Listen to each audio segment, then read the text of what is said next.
You mentioned Jack Ruby, which is where I wanted to go next in terms of monsters. Let's talk about Jolly West. Because when I read about Jolly West in your book, he might make people think about characters in Batman like Scarecrow, like someone who can administer some type of drug to make you go mad or to erase your brain. So how was it when you discovered that stuff? And what do you think about the mind control experiments and where they are? Do you think they finished the mind control experiments? Or do you think they're still going? That's a good question.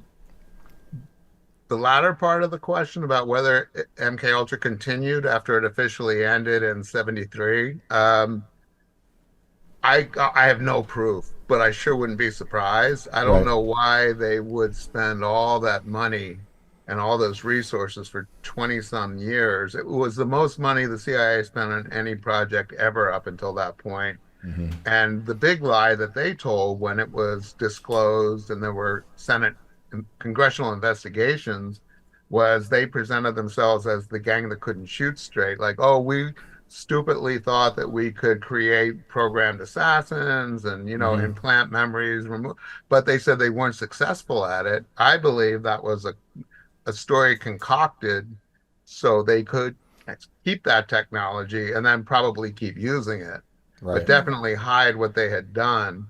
And, they destroyed all the records of MK Ultra. Richard Helms, who was the head of the CIA when it ended, he Yep. actually began it. He wasn't the head then, that was Alan Dulles, but he Right. really was the guy in charge of it. And then Sidney Gottlieb, who was the head of technical services, who was a scientist who kind of created or managed all of the experiments they did on people without their knowledge or consent. Everything was destroyed. I mean, the records that I found of Jolly West were accidentally left in his archive at UCLA. Right. And it was a little combination of luck and perseverance that I reached out to them just because I had a hunch. West had been identified since the disclosure of MKUltra in the '70s. He was on the front page of the New York Times as one of, I think, 13 contracted academics, scientists who were affiliated with the universities, who was accused of doing this stuff. And he denied it to the Times. He said that he had been approached and said, no, that's crazy. I don't want to have anything to do with this. Mm-hmm. And he went to his grave in '98, I think. Every time anybody would say, were you, he would not only deny it, but he would threaten to sue them. Right. And it turned out he not only was part of it, he did the blueprint for it with Gottlieb.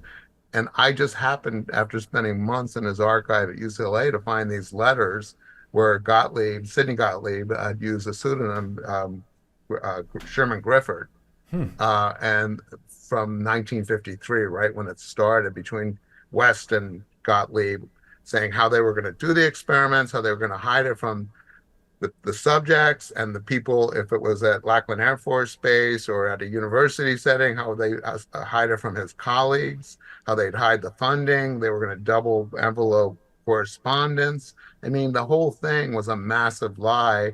And we really, to this day, don't know what they did Right. because, except for the stuff I found in West Files, people haven't found too much of a paper record, really any of a paper record of Yeah, what I was going feel I feel like when you dig into this research, the more you dig, it's like, are you uncovering? This is what I would be asking myself: uncovering just mass incompetence in the bureaucracy, or have conspiracies been compartmentalized into such a way where you're made to look paranoid for connecting the dots? Yeah, I don't know. I don't know either. I Yeah. know it's like I think about that a lot. Like I was telling you about my reporting into a serial killer in Long Island. There's monsters in the authorities that have served prison time for doing horrible things. And those are the people who were in charge of the investigation as these Yeah. things, are totally bumbled and falling apart. And, there's no answers for years and years and years. So when it comes to Jolly West, you talk about the Lackland Air Force Base. Could you give us a brief description of Schaefer and what happens? This to me is one of the more horrifying events Yeah. in your book. Yeah, so I found the letters where Jolly and Gottlieb were discussing experiments that he was going to do at the Lackland Air Force Base. So he was the head of psychiatry at this Air Force Base I think he began in 1952, and he was there till 56. And in 53, he's saying he's going to use LSD, different drugs, and then also different forms of sensory deprivation, hypnotism, to see. And he had a bullet point list of what their objectives were. And they were to erase true memories, replace them with false memories, get people to do acts that were against their moral code, and be amnesic of the programming of them to do it. And he was going to do it on subjects at the Air Force Base who were in the in the hospital. There's a big hospital there, Hmm. who were seeking treatment for mental disorders or some kind of anything Headaches, where right? where he would get control over them. Yep. So I read the letters, and I found out that, West had lied his entire career, and he had never been investigated as far as we know. His name never came up in the congressional hearings. All it took was his one denial to Cy Hirsch at the New York Times in 1975 for nobody to follow up and say, well, wait, maybe he's just lying. So once I knew that that was what he wanted to do, and I'd never heard of Jimmy Shavers before, but I kept going through his boxes, which had never been released. He had only died a year before, and they were released because I contacted the university and I said, I know that he was a prominent figure there for 20 years. Oftentimes they leave their papers to their, the university that they identified with. And they said, Mhm. yeah, we've got, I think they had 200, 300 boxes, but they hadn't been processed. They said, so we have to process them. And I really worked that poor archivist, Charlotte Brown, until I said, look, I'm on deadline. I have to turn a story into a magazine, because that was true. So she started releasing a couple boxes at a time. And I Wow. went the whole summer and then into the fall just to look at 3 or 4 days a week through these boxes, looking for a needle in a haystack. So after I found those really important letters, then I found these folders which had all the clippings and then his personal transcripts of his experiences as Jimmy Shavers' psychiatrist. So Jimmy Shavers was an air instructor who I think been in the Korean War. He no history of violence, no history, no criminal history. Early 30s, he had a wife and a newborn, and maybe another kid with a prior wife. Well, one day, I think it was the day before the 4th of July in 1954, um, a little girl went missing, 3 years old, from a bar. Her parents had gone there at like 10 or 11 o'clock at night because it was a real oppressive heat wave, Mm. and the kids couldn't sleep. They couldn't sleep. So they brought Sherry Joe and her brother, who was 6, to this bar, and they were inside having drinks, and the little girl was outside playing. And then the brother ran in and said the girl had gone missing. Someone had taken her.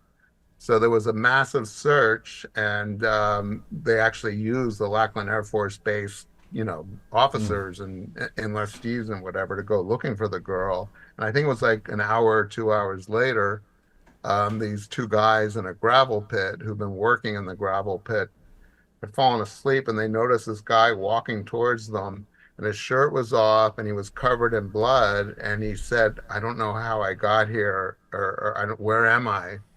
And then I can't remember if the police came at the same time or if they called them. Anyway, the cops came and they arrested him. They were actually taking him to the police headquarters, and somebody from the base came and they said, he's, part of our base. The military wants to take custody of him. So Hmm. they took custody of him, brought him to the base, had him for 3 or 4 hours, then brought him back and turned him back over to the state authorities, or local authorities. And he basically confessed after 24 hours to killing this raping and killing a three Oh year my old. God. But he said he had no memory of abducting her or doing any of that. He just Hmm. figured he had to have been the one who did, because she had been scratching his body when this happened. And then Wes got assigned to be his psychiatrist for the Right. trial. And I just started, connecting dots and seeing that it seemed like everything that happened to this guy was exactly what Wes had been doing for at least a year at that point with patients at the hospital. I found out that he had been a patient. I could never determine that he'd been a patient of Wes, but he would have had to have been. He had crippling migraine headaches that his mother testified to, that he had to put his head like in buckets of ice water, Mm. and that he had sought special treatment at Lackland. So everything just added up. I sure they didn't want him to go out and kill a 3-year-old girl, Oh my Right. but I God. think that it was an experiment gone wrong Yeah, it backfired. and then covered up. I mean, and I go into detail in the book about how the narrative was changed in that and Yes. Yeah. And West's involvement. yeah. Did you do any more research on the? I think you mentioned brain implants that Jolly West was doing at one point. He was never, as far as I know, he wasn't doing them. He was trying to open something called the Center for The the Violence Center. Study and Control of Violence at UCLA Right. in 19. It began in 1971, Right. and the proposals leaked out to the student body and to other faculty members at UCLA, and there was a massive movement not to. He was going to there was an abandoned missile silo in the Santa Monica Mountains, not too far from where the Manson family had lived a couple of years earlier in the Spahn Ranch. Mm. And they were going to have violent criminals, prisoners brought there, experimented on, and they wanted to see if they could put electrodes in their brain and then kind of provoke them into doing a violent act, and then seeing if they could pull it back, basically control their violent instincts, and also try to predict which ones would be violent and which weren't. And I mean, it was a crazy Nazi kind of concentration camp experiment on human beings Yep. with people who, had no independence or they wouldn't be giving consent. So it went before the state legislature because you had to get funding. And Ronald Reagan, who was the governor, was a big champion of it. And That's right. the legislature actually turned it down, and it never happened. Jeez. And you connect it in the book, and I don't know if it's connected in real life or how much it might be, but like the rat and mice experiments that Calhoun was doing, and I think it was another person who was actually given the mice or rats acid. Is that right? Yeah, David Smith. David Smith. Yeah, David Smith was the founder of the Haight-Ashbury Free Medical Clinic, which opened in the Summer of Love in 1967 in San Francisco. And his research, for him to get his PhD, was on the aggregation of mice. And when we say mice or rats, this is what's so confusing. And I think hopefully I present it in the book. David was constantly contradicting himself in interviews Right. with me. Sometimes he'd refer to them only as rats, and then all of a sudden he called them mice. And in the early papers I found, they were definitely mice. But in later articles that he'd written, he would change the species to rat. And I'm not a scientist. I'm like the worst science person in the world. Wait, isn't that like tomato, tomato, right? Mice, Yeah, no, rat? and it's so important, not only Okay. the species, but the breed of mouse or rat. Yeah. So the fact that he couldn't keep that story straight, that was kind of a red flag to me. But Hmm. anyway, he did admit that he was trying, so they were aggregating mice the way Calhoun did it and creating what Calhoun coined the term for, behavioral sync. That's right.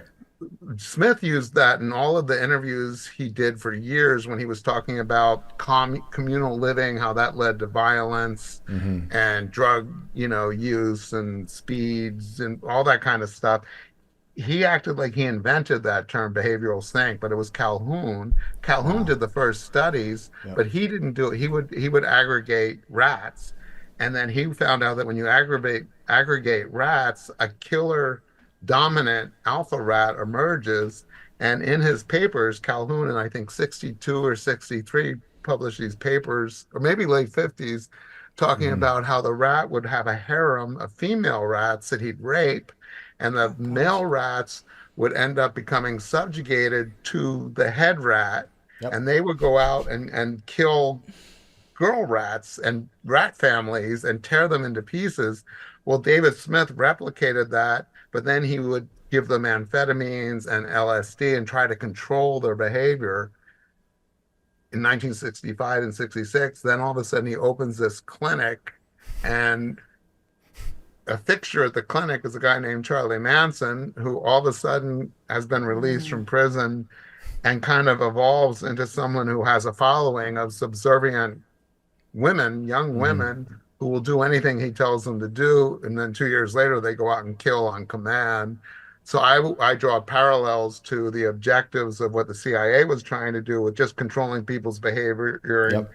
and creating assassins, to what Manson did and what Smith did. It's all complicated and crazy.